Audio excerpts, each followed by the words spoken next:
안녕하십니까, 김정일입니다. 제 고별방송 제3부 남기고 싶은 말들, 오늘이 마지막 회입니다.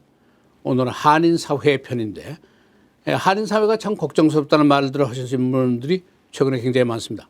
우리가 better life를 위해서 이민을 했으니까 우리는 반드시 여기서 잘 살아내야 됩니다. 그러나 현실 상황을 보면 걱정스러운 부분들이 굉장히 많습니다. 수십 년에 걸쳐 세웠던 한인의 상공회사들이 모두 다 폐점 상태입니다.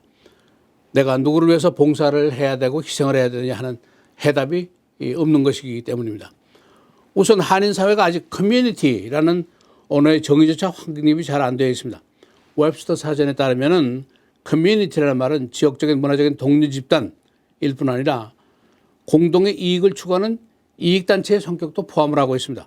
즉 게마인샤프트, 게제르샤프트 얘기가 여기 나오게 되는데 커뮤니티 임파워먼트라는 정치적인, 경제적인, 법률적인 능력을 강화를 위한 공동체라는 설명입니다. 우리 공동의 이익이라면 뭐냐? 우선 잘 먹고 잘 살고 변두리 삶에서 벗어나고 괄세 안 당하고 하는 겁니다. 그러나 우리 지금 현재 형편을 보면 생업도 제대로 된 것이 없고 민권전세도 없고 구성원들의 변두리적 사고방식은 여전합니다. 이 Korean American 이슈 성립 자체가 실패했다고 볼 수가 있습니다. 역부족과 인식의 부족 때문입니다. 한인사회를 겨냥했던 가장 큰 도전거리가 LA 폭동, 볼스난동, 그리고 윤원준 피살 사건, 혐오범죄 구천 사건 이런 것들인데 이 세계적인 도전거리가 대처를 부족하게 했고 피해 인식도 우리가 부족했습니다. 그 이후에 얻은 교훈도 크게 부족했습니다. LA 한인사회가 폭동 후 LA 시청 앞에 가서 사물놀이 북을 일주일 동안 친 것이 전부라는 얘기인데 당시에 ABC 뉴스 앵커맨인 텔 카풀과 설전을 벌여서 유명해진 엔젤라 변호사가 한인사회가 미국은 몰라도 너무 모른다라고 개탄을 한 것을 제가 직접 들은 일이 있습니다. 당시에 일부 지식인들이 처방전을 내놓았지만 지금까지 개선된 것은 별로 없고 수십 년이 지난 지금 이 이슈는 완전히 잊혀진 상태라고 볼 수가 있습니다. 특히 시카고 한인사회는 먹고 사는 문제도 해결을 하지 못했습니다. 70년부터 약 30년 동안 흑인 상가에서 우리가 벌어먹었고 그 다음에 세탁업 등에 투자를 했지만은 우리 상인들이 흑인 상가에서 빠져나올 수밖에 없었고 세탁업은 이제 사형 산업입니다. LA, 뉴욕, 브라질, 애틀란타가 봉지업, 청과상, 청소업, 패션업 등으로 왕성한 경제 활동을 벌이고 있는 동안에 시카고에서는 한인회, 문화회관, 평통을 놓고 누가 힘이 세냐 힘자랑들을 하고 있었습니다. 이상하게 생긴 회관 안에서 북치고 잠그실 때 우리의 생업은 쪼달리기 시작했습니다. 후속 업종을 찾지 못해서입니다. 대학 등 연구관에 가서 우리에게 맞는 생업조사를 한번 의뢰해보자 하는 제안도 있었습니다만 건물 매입이라는 부동산 열등의식에 밀려서 모두가 허사가 되어버렸었습니다. 이 먹고 사는 문제뿐 아니라 민권, 인권에 대한 무방비 상태는 반세기의 역사를 가진 커뮤니티 치고는 거의 빵점이라고 볼 수밖에 없습니다. 팬데믹 이후에 혐오 범죄가 엄청나게 증가하고 사람들이 죽어나가고 매맞고 침 뱉기고 했는데도 이 현상에 대한 인식이라든가 대처 능력이 여전히 낙지 점수라고 볼 수밖에 없습니다. 이 에이시안 아메리칸 사회의 70%에 해당하는 1세 사회는 이 문제에 대해서 지금 완전히 무방비 상태라는 평가가 나오고 있습니다.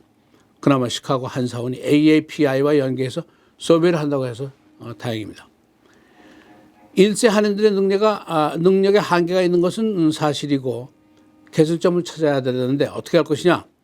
이 한인사회를 와이드 오픈해야 된다는 의견입니다. 60년대 한인회가 문을 닫았는데 이것을 부분적인 땜질해서 고칠 수 있는 일이 사실은 아닙니다. 커뮤니티의 지성인들의 중지를 모으고 다른 커뮤니티의 충고를 받아야만 합니다. 사명감 있고 능력 있는 1세, 2세, 1.5세들은 모두 영입을 해야 됩니다. 70년, 80년대에 한인사회 의사, 교수, 지식인들이 나와서 커뮤니티 봉사를 시도했지만은 당시에 저질 신문들이 나와서 문별한 비판을 하는 바람에 이 시도가 좌절이 되고 말았습니다. 이 소위 무보수 봉사자라는 사람들 자존심을 내려놓을 줄도 알아야만이 진정한 봉사자 소리를 들을 수가 있습니다.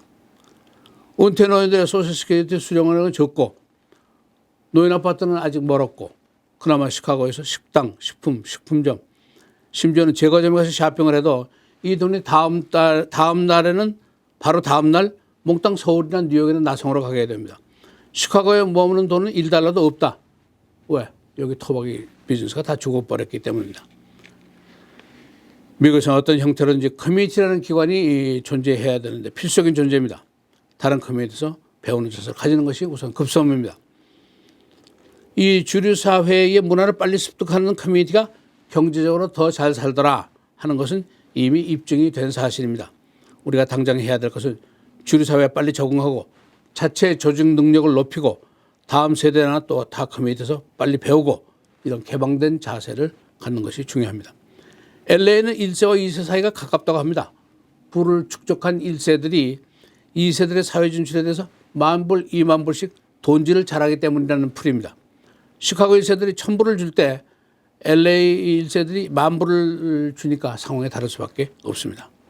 우리가 미국에 잠시 다니러 온 것이 아니라 그야말로 뼈를 묻으러 온 것입니다. 클락거리로 활보하면서 이민 사회를 일구어온 선구자들이 벌써 인근 묘지로 자리를 옮긴 지가 오래됐습니다. 우리들의 시카고 행은 일생일대 가장 큰 사건 중에 하나라고 볼 수가 있습니다. 고로 우리는 시카고의 삶에 좀 더 심각한 의미를 부여한다고 생각을 합니다. 우리가 자주 해온 이야기를 다시 한번 상기를 시키고자 합니다. 첫째, 로마에 가면 로마법에 따르라. When in Rome, do as Roman. 주후 340년경에 세인트 어거스틴의 편지에 나오는 대목인데 밀라노로 가는 주교에게 로마로 전거하면 로마식대로 하라 하는 충고입니다. 현실에 적응하면서 조화롭게 잘 살아라 하는 지혜입니다. 이 지혜가 1700년 된 지혜인데 지금도 유효하다고 볼 수가 있습니다. 우리가 미국 국민이 됐고 우리 자손들이 여기서 대를 이어 살게 됩니다. 우리가 여기에 뼈를 묻는다는 작정을 이미 했습니다. 코리안 아메리칸에서의 분명한 정체성을 갖는 것이 중요합니다. LA의 유영 사회학 교수가 30여 년 전에 기고문에서 질문을 던졌었는데 우리나라가 어디냐 하는 질문이었습니다. 그는 우리나라가 미국이 되어야 된다라고 얘기를 했는데 그 후에 그가 거의 매국노 수준의 비판을 받은 적이 있습니다. 옛날 얘기지만 지금 반세기를 미국 시민으로 살고도 아직도 정체성이 큰 혼란을 일으킨 사람들이 많이 있습니다. 우리는 한민족의 문화적인 배경을 가진 미국 국민입니다. 이것이 코리안 아메리칸의 정의입니다. 따라서 우리가 미국 국민이 되었으니까 한국식으로만 살 것이 아니라 미국식으로 사는 것이 맞습니다. 영어도 좀 하고 미국의 여러 가지 이슈들도 잘 공부를 하고 1700년이나 된 지혜가 그렇게 얘기를 하고 있습니다. 두 번째, 나의 탯줄은 고국에 묻히죠. 나의 전 육신은 시카고에 묻히게 될 것이다. My umbilical cord was buried in Korea, but my whole flesh will be buried in Chicago. 이런 얘기입니다. 현실에 대한 올바른 인식이 필요합니다. 나는 미국의 법 아래 살고 있고 미국의 정치제도와 경제권 안에 금리, 세금, 임금의 영향권 안에 있다. 이 얘기입니다. 나는 오헤어공항에서는 내국인이고 인천공항에서는 외국인입니다. 미국의 안보, 총기정책, 이민정책, 인정문제, 소득 불균형, 건강보험 이것이 나의 이슈입니다. 미국의 국산품 차는 GM과 포드라고 생각을 할 수 있어야 됩니다.